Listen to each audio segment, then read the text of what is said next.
Well, good evening and welcome to Tucker Carlson tonight. Our government has all been shut down for the better part of a year here in D.C. You should see it. Total dysfunction. And all over allegations that Vladimir Putin somehow hacked our democracy on behalf of Donald Trump.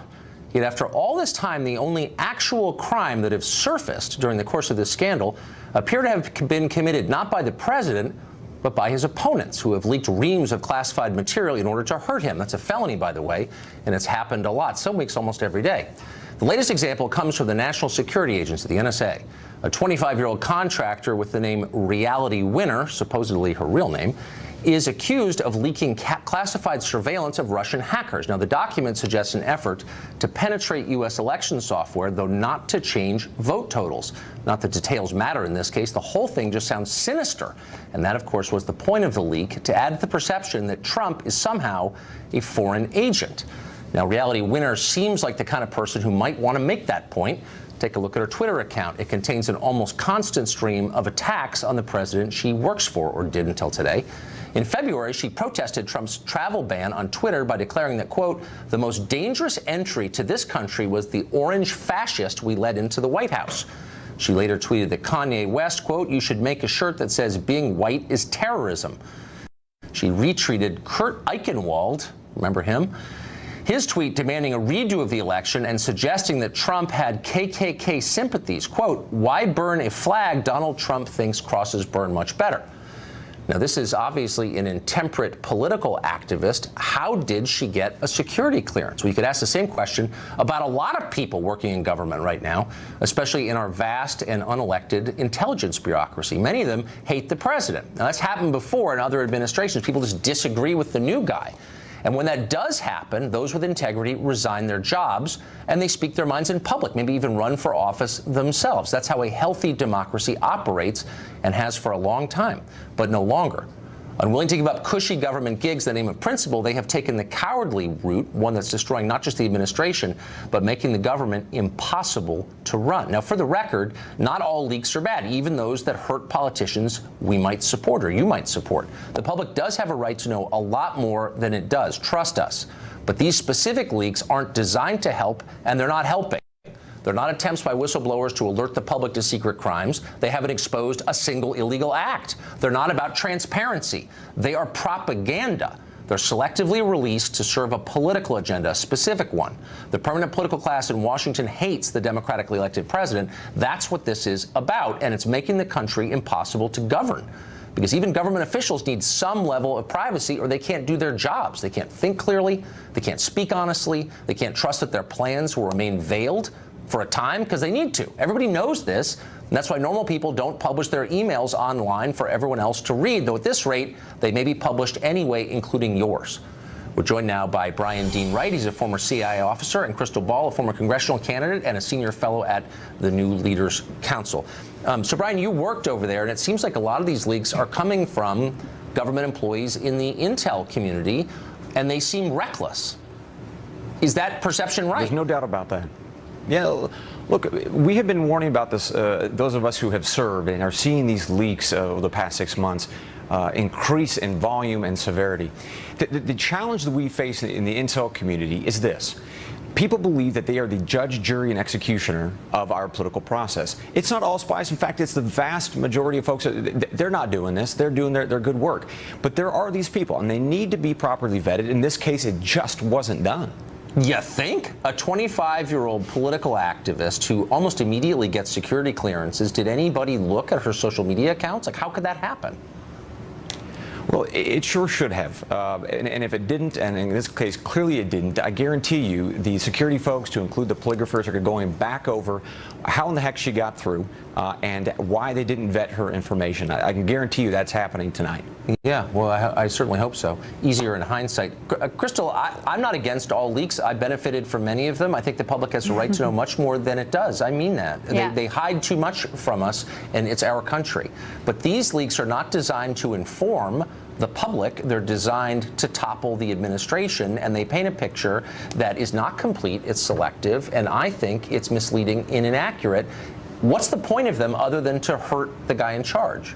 Well, I don't think that's a fair characterization at all. I mean, there's been a concern for a long time, especially up until the point that Bob Mueller was appointed as special counsel. There was a concern that the investigation into Russian hacking in our election would be done in a partisan way and we wouldn't ultimately get to the truth. So if you look at this leak in particular with Reality Winner, this document, the classified NSA document that was released here, it doesn't actually have anything to do with Donald Trump. It has a lot to do with our elections and whether our elections are being tainted by Russians and if they're getting involved. And what it shows is that up through October, Russians were still messing with our election infrastructure. Look, there's an election in Virginia next week, so I think that it is reasonable for her to have made the judgment that it was in the public's best interest for this sort of information to be out there. Well, that's insane. I mean, by the way, that's not actually what it demonstrates, that they were, quote, messing with our infrastructure. It means they, like every powerful foreign government in the world, wants to have more influence here than they do. It doesn't show they affected the outcome of anything. No, it doesn't show that at all. And but it does show they were. If she had concern about the integrity of our election infrastructure, why wouldn't she bring that to the people in charge of it within government? This is a purely political move. Well, but there are election officials in every state and every county in the country. And so, look, I think she should be prosecuted. I think that it is important that we have information that stays secret in the government. But I also think that if somebody feels that it is worth risking jail time to put something out there in the public eye, then they have the right to do that. So would you say that about, I don't know, an armed robber? If you think if it's worth risking getting shot during, you know, a liquor store holdup, are you virtuous for doing it? I mean, this is a very that's a very different situation, Tucker. I don't think it is. So Brian, I'm sorry, we're going to jump in. Hold on. Let's give this man a say. Sure. All right. Here's the deal, Chris. We are both Democrats, but I got to tell you, I disagree with you on this, and this is why. In the intelligence community, if you have a problem with a piece of information being withheld and you know what's being done for wrong reasons, there are processes, and she had one, right? You go to the Inspector's General office, you go to the FBI's, various departments that they have that you can go to. We're trained on that. You go to the oversight committees. You go to your member of Congress or a member of Congress. There are systems in play that we in the intelligence community are taught to engage in dialogue on. She chose not to. She chose to go to the media to leak something based on her ideology, her goal, her political goal, and encouraging this. And it's happened, by the way, on both sides of the aisle. Washington Post, New York Times is encouraging it. Bill Kristol on the right. They're encouraging these spies to do this kind of stuff, to engage in their own version of, hey, it's my America and I can do with these secrets as I want. That is wrong. I don't care if you're Republican or Democrat. Chris, I want to ask you a specific philosophical question. That kind of is the point here. Who's in charge of the country? So voters, whether you like it or not, you don't, elected Donald Trump. That's how the system works. Voters are in charge. A small group of unelected people is saying we don't agree with that result, and we're trying to undo it. Which is more democratic? Which is more fair? Which is more in line with our traditions? I mean, it's not even close. I just find it very interesting that we're more concerned about the leaks, which I already said I think she should be prosecuted. I think if other leakers are found, they should be prosecuted as well, just as the Obama administration did. But we are more concerned with the leaks than we are with the fact that the Russians attacked our democracy and that the president's campaign may have participated in it. They didn't attack our democracy. They did. That's a meaningless phrase. Hey, hold on. And if you're interested in crimes and in exposing them to sunlight, and I am, the only crimes that we know about so far are the leaks themselves. So, like, this is innuendo. If they can find evidence that Trump was on the phone with Putin trying to move votes in Ohio, I will applaud the release of that information. But that's not what this is. Tucker, it should not be a partisan issue to want to get to the bottom of what happened in our election and whether the president or his team had anything to do with that. I mean, that's fairly essential to our democracy. Okay, so federal employees are now in charge of that investigation on a freelance basis. Don't we have an FBI? I mean, I kind of thought, Brian, isn't that kind of the whole point of having a Justice Department? We have an FBI, and the director got fired for political reasons, Tucker. That's exactly what we're talking about here. That's why there's no faith in this investigation, because the president demanded a loyalty oath from Jim Comey and then fired him when he wouldn't give it, asked him not to investigate Michael Flynn. So, of course, really people are saying actually. this I know is you probably essential don't to mean our it because you're not thinking it through. Brian, the last word to you. Tucker, two things. Two things. One, this is not an either or. We have to do both. Investigate the leaks, make sure the spies don't get into this regime that they think that this is appropriate. Second, let the FBI do the investigation. We are going to get the results as an American public, and we will decide then and there, do we take these results and do we punish President Trump? Or if he's not guilty and there's nothing there, then we go back to the ballot box in 2018 and 2020, and Democrats like me have to stand up and say, here's what we want to do for the country. Get over all this other stuff. It's ridiculous. You don't have to support Trump to recognize what it looks like when the ruling class tries to undo the results of an election. That's exactly what's going on. That's not what's happening. It is. Crystal, Brian, thanks for joining us. Thanks, Tucker. Europe saw yet another terror attack, sadly today, as a man with a hammer attacked a cop near Notre Dame, the cathedral in Paris, reportedly while screaming, "This is for Syria." I was right at the door of the entrance, and we heard people rushing through the door, trying to get in, and the police behind them. And the police were just telling us, move to the front, move to the front. Of course, I don't speak French. I didn't know what they were saying, but I knew that they were serious. I didn't expect that this happened here. Like, I was expecting that we went to the cathedral and everything was fine. Well, mercifully, the only casualty today was the attacker himself, who was shot by an officer on the scene. President Trump says that these attacks show the need for his travel ban. But beside easy travel, what other factors have made Europe such a common terror target? Douglas Murray is the author of The Strange Death of Europe. He's thought a lot about this, and he joins us from London. Douglas, thanks a lot for coming on. One of the things you often hear Americans say, I have said, including last night, is that assimilation is the problem. These people are not assimilated. And yet you look around, and there are actually a number of groups in our society and yours who aren't assimilated. Hasidic Jews live apart. The Amish live apart. They pose no threat at all to the country they live in. They love the country. Why is this group different? Well, that's the key question, the one that people in Europe, across my entire continent, that I'm sitting in, are thinking about and mulling about at the moment. The political response is to tweak bits of anti-terrorism legislation. The British Prime Minister tonight has announced that she will even perhaps take Britain out of some of the human rights jurisdictions that we're under. And this is the sort of thing that all the politicians do across Europe. Another terrorist attack occurs, and they have tweaks, effectively. But all the time, the public are wondering about these very deep problems underlying it, which include the one you just asked. What is it about people from these Muslim communities across Europe that mean that, you know, on an average Saturday night in London, just down the road from where I am, 3 young men of Pakistani, Moroccan, Libyan origin would end up stabbing repeatedly at young people while shouting, "This is for Allah." The truth is that it is obvious in one way. I mean, they are inspired by a version of Islam, a very violent and the worst possible version of Islam. But you know, our politicians are really stuck on this because they, through immigration rules they've had for decades, they brought this problem into Europe. And now they just seem to be totally unable to admit that or do any of the things that would solve it, because they gave us this problem.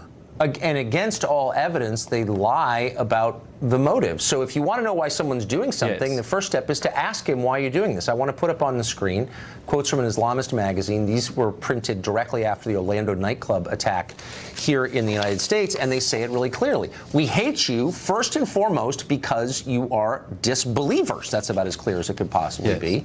Then they go on to point 2, which is we hate you because your secular liberal societies permit the very things Allah has prohibited while banning many of the things he has permitted. Your secular liberalism has led you to tolerate and even support gay rights, alcohol, drugs, fornication, gambling, and usury. They're widespread. You encourage people to mock those who denounce these filthy sins and vices. We could go on. But look, the point is they're saying this is a religious war. Why don't we believe them? Well, because if it is true, then we've got all sorts of miseries ahead of us. I happen to think we do.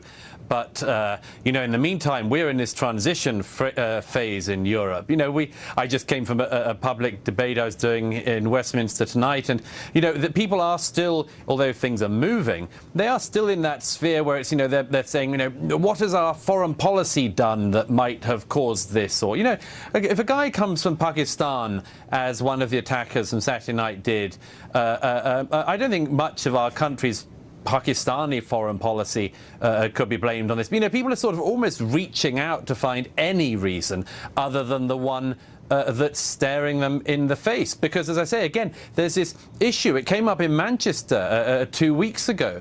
I mean, people try to say, what's our foreign policy problems that have caused this? Again, nothing that means you'd blow up 22 people at an Ariana Grande concert in Manchester Arena on a Monday night. That's exactly right. But the person who did that, by the way, his parents came to this country from Libya. They got asylum, and then their kid, at the age of 22, blew up 22 people, one for each year of life that this country had given him.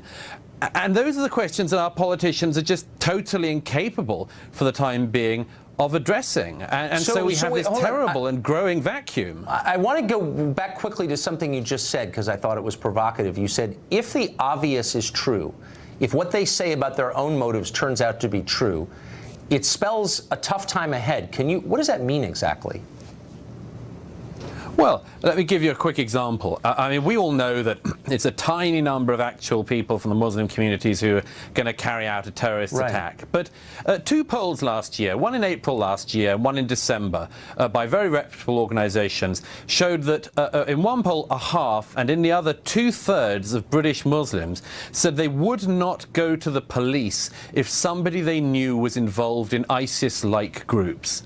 Now, the rest of us in Britain would go at the drop of a hat if somebody we knew of any background or orientation was involved in extremism. But that's what we're now facing. It's this question of, well, if they wouldn't even try to stop an attack like Saturday if they heard about them, where is the loyalty? What are they doing? What are they thinking? The truth is that a lot of those people, they want to defend the faith and protect their faith as they see it, more than they want to show, as it were, the loyalty that should be demanded by a nation of its subjects. Douglas, and as I say, we're still at the point where people don't want to demand that. No, because it's too scary. I'm buying your book right after this. Douglas, thank you for joining us. That was really interesting.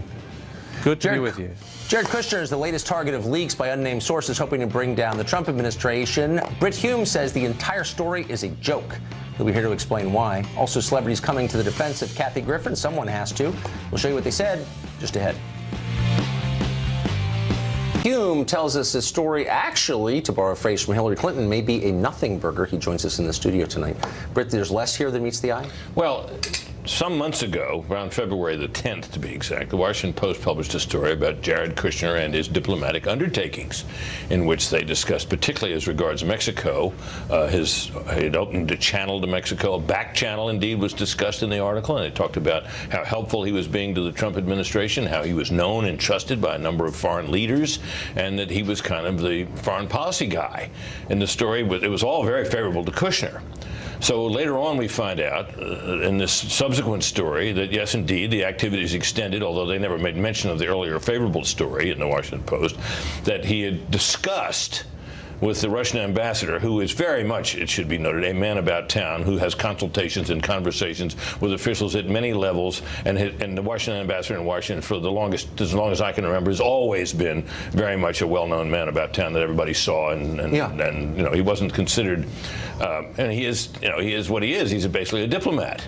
Now he may be also feeding everything he can back to Moscow. No one would doubt that for a moment, but he's never really been thought of as a major foreign agent, because he's right out there in the open. Right. So discussions with him would seem to me to be pretty much regular business. So there was apparently a conversation about the need to establish some kind of a back channel, which never came to pass. So basically what we're having here is a discussion with some surprise, a story acting surprised and perhaps shocked about something that Jared Kushner had been doing with other leaders, and which he didn't do with Russia. And that's the sum and substance of it. And you hear for John King, who's a good reporter, to say it's almost un-American, seems to me to be bizarre. Back channels have been used diplomatically going back forever. Go back to the days of Henry Kissinger and the setting up of the opening to China and all that. There are all kinds of back channel communications. It's not at all uncommon, and certainly not uncommon for White Houses, which sometimes want to work around the diplomats in the State Department. And who would mind that there were some channels that could be thought leak-proof in this environment? Well, that's the un-American part of it, is that apparently Jared Kushner was so worried about our government's own intel agencies leaking the content of his conversation, he sought a separate means. Those intel agencies took that conversation, spied on them talking, and leaked the contents. Well, so it turned apparently so. But I guess what bothers me is it's all implication. If you're going to leak something about somebody, tell us what the crime is. Tell us what they did. Be explicit. This is all, well, you met with this person. It's McCarthyite. You know, Tucker, we may have discussed this before, but if you and I sat down and tried to design someone who would be absolutely detested by the nation's news media, we could not do better than Donald Trump. He's everything news media people don't like. He's rich, he's brash, he's inexperienced, he's, at least in terms of the agenda that he's adopted, he's pretty conservative. He's all of these things. And I think that, you know, the stuff that he does and says, particularly the things he says, make him a pretty target-rich environment. If reporters want to resist this man with honest reporting, they don't need to go into this kind of stuff. They just ought to report what he says and does.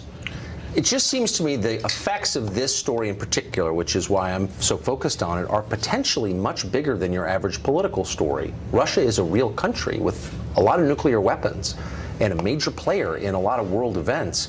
And so to distort our foreign policy in the service of a political aim like hurting Trump seems really reckless to me. Well, look, it's certainly true that Russia's a nation we need to do a lot of business with. Yeah. There's no doubt about that. And it would be nice if we could have improved relations with Russia. Vladimir Putin does not make that easy. And, you know, the Russians clearly attempted to meddle in the election. I suspect they've tried to meddle in many an election before this, and will try again. It's the kind of thing the Russians do. Whether it was decisive in any sense in this election is very much an open question, and the evidence of that is extremely thin, it seems to me. At the same time, I think, you know, you would not want it to be the case that we'd cooked up ahead of time a plan to go soft on Russia. You know, we might have, as if to say, we'll have more flexibility after the election. Wouldn't that have been a terrible thing to say? I can't imagine anybody about to take office. Commentator and Black Lives Matter supporter. She joins us tonight. Lisa, thanks for coming on. Thank you. Good to see you again. You're doing well. Thank you. I was confused by this because I thought the whole point of Black Lives Matter, one of the points, would be to speak out against singling people out on the basis of their race and punishing them for that. Because you can't control what your race is, and yet they seem to be doing that. Explain that to me. What I say to that is boo-hoo-hoo.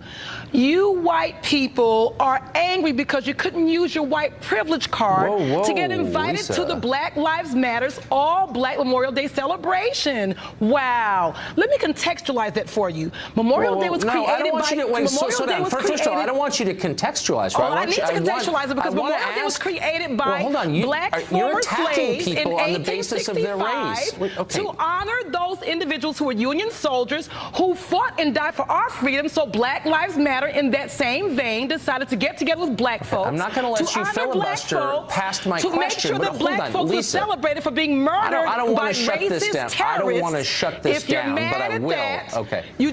I'm not mad at that. I'm not mad at that. I just have a really simple question for you. If you don't like people excluding others on the basis of their race, and as a society we agree that that's bad. I agree it's bad, you agree it's bad. Then why are you doing it? And why are you defending it now? White folks crack me up all of a sudden when we want to have one day for black folks to focus on ourselves. But you've been having White Day forever. You don't say the words anymore because you know it's politically incorrect. But you've had an all-white Oscars, all these movies with all-white actors, movie after movie after movie, all-white TV shows with white casts over and over and over again. The Bachelorette, it took 11 seasons of a black bachelorette. Are you serious? It's hard to believe. I hope you're not speaking for anyone else. I hope there aren't a lot of people in this country who agree with you. Well, my name is Lisa Durden. I'm speaking for Lisa Durden. I just hope there aren't people watching who agree with you, because what you're saying is so hostile and separatist and crazy. It's such a basic violation of what I thought we all agreed on, which is you don't attack people for things they can't control, namely their race. It's not an attack. I'm stating the facts. People give weddings where they exclude children. It doesn't mean they don't like children. They don't know if your kids are going to be monsters and those kids are going to be well behaved. So in that same vein, Black Lives Matter decided to have one day where they didn't want white folks who are going to be off the rails. They don't know if you're going to be the ones behaved and for them or the ones who are there against them. So they picked one day to do the celebration. Let me just ask you a quick question. Go right ahead. Do you think it's racist to exclude people on the basis of their skin color? I think it's racist when you've been excluding people for hundreds and hundreds and hundreds of years. Why don't you answer my question and stop with your silly lectures? I'm asking you a very simple question. We're forced to come together collectively to celebrate ourselves because you guys won't. You are the larger society. Let's be real here. You guys, I'm talking about what I thought we all believed. Let me ask you this. Do you think it would be fair if white people did come to a Black Lives Matter celebration? They do all the time. When you look at Black Lives Matter, do you use the same water fountain that they do? And you see Black Lives Matter coming together collectively for different issues. You see people of all races. So we do accept them. This particular day, they said, stay your asses out. We want to celebrate today. Okay. We don't want anybody going against us today. And you can't celebrate if someone who doesn't look like you is around? Yes, you can, but you can also say, I don't want to do it. It's a personal choice. You're sick, and what you're saying is disgusting, and if you were a Nazi, I would say the same thing to you. Luckily, I'm not a Nazi. Because what you're saying is indistinguishable from what they are saying, which is, I don't care your opinions, I don't care your views, your life experience, your intentions. All I care about is the way you look, something that you can't control. And on that basis alone, I'm judging you, and I'm hostile to you. That's the case you're making, and it's divisive and wrong. And it's amazing that you even have to say that out loud, but I can't believe you're making the case you're making. Unfortunately, when you have a racist society like America, you force individuals to come together collectively to make sure that they have a voice. And that's unfortunate that the racism has caused people to come together collectively. Let me ask you a question. Is there a single white person in America you would have let into this? Now, into the celebration. I'm not Black Lives Matter. Black Lives Matter is a movement. You're just an apologist for this. However, I can respect the decision. It doesn't mean it's a decision I would have made. Maybe I would have. Just like a wedding where I might say your kids can't bring their badasses in my wedding. Children are not an ethnic group. Every person in the world, You're discriminating against people with kids. You're saying don't bring your badass kids. Would it be okay? Yeah, but you see, and that's okay, but there are white adults and Asian adults and Hispanic adults. And presumably they're basically the same as black adults, but you don't agree with that. We have gay pride parades. We have Puerto Rican Day parades. We have all kinds of parades and days that honor individuals. We have Mother's Day. We have Father's Day. Fathers are allowed to participate in that. Just take your mama out, not your daddy out. I'm not sure you're even capable of having this conversation, so I'm going to end it now. Let me just ask you one last. Let me ask you one last question, and be totally honest with this. He became AG, and he has drafted new legislation in the short time he's been here that would fund a wall on the Mexican border and would pay for it by diverting any federal transportation dollars currently going to sanctuary cities. Senator Strange joins us now to explain his plan. Senator, thanks for coming on. Glad to be here. So how's this work? Well, it's all about the rule of law, building the wall, of course, which was the president's #1 promise, and also respecting, making our cities safer. So how it works, in a nutshell, is we identify sanctuary cities. Those are cities loosely defined that don't follow the law. They do not cooperate with police. They don't turn people in. And they also are now, it turns out, working with preventing their citizens from actually even bidding on the wall construction. So if you want to bid on the wall to construct the wall, and we have a law that says we're going to build the wall, we're taking bids to build it, they come in and say, if you do that, citizen, you're going to be banned from doing any work in the city of San Francisco, just for example. Exactly. So our simple solution is, if you're not going to comply with the law, we are a nation based on the rule of law, then we're going to use that money to build the wall. You just won't get it. That's a lot. I mean, transportation funding for a state like California is enormous, federal funding. So, do you think that the Senate would actually back something like that? Well, the senators I've talked to, and I have support from my colleagues from Georgia, Wisconsin, we're building support for it, is that they can't believe in the United States this is actually going on. We're a nation of laws, Tucker, as you well know. And here we have cities saying, look, we just don't agree with the wall, so we're not only going to express our First Amendment rights, we're actually going to penalize citizens who are just trying to make a living. There are bids out to build the wall. I go in, I live in San Francisco. I bid, my company bids to pave a parking lot along the wall, do something that contributes to that. I'm going to be paid by the federal government under the Secure Fences Law, a law that was passed in 2006 with the support, if you can believe it, of Barack Obama and Hillary Clinton and others, a common sense solution. We don't agree with that policy. We're not going to enforce the law. And I just don't think it makes any sense for United States taxpayers to turn around and give those jurisdictions money when they're refusing to cooperate and actually going forward and punishing their own citizens for trying to make a living, frankly, but also build a wall which the American people want and need. and which they voted for, the representatives did. So here's what I don't understand. We've had 2 times in American history mass resistance to federal law. Once wound up with the Civil War, the other wound up with tanks in various cities around the South, the civil rights movement. Right. You're seeing something similar brewing right now, where elected officials, I'm ignoring federal law. Right. Where does this wind up? Where is this going? Well, that's the crux of the matter. Where does it end? And we already know in immigration law, that's one of the things we can all agree on that's a federal responsibility. Yes. The federal government decides what our immigration policy is, what our naturalization policy is. We don't have every city, town, village, and state determining what the qualifications are to live here, what our borders are going to look like. That is a national debate that we're having. So it really goes back, Tucker, to the rule of law. Are we going to be a nation of laws or not? And it's not only a principled matter, it's a matter of public safety. The people that are crossing the border and people are ignoring the wall and ignoring building it are making their cities less safe. But what about your colleagues in the Senate or across the way in the House? They're elected officials. You'd think they would stand up for federal prerogatives and the rule of law, and they're not. And they're not. It's hard to believe. Part of it is a continuation of the war on Trump, if I can use that term. He won. He's done something extraordinary. He said, I'm going to actually fulfill the promise that I made. There's an existing law, a secure border law. We're going to fund it. We're going to build the wall.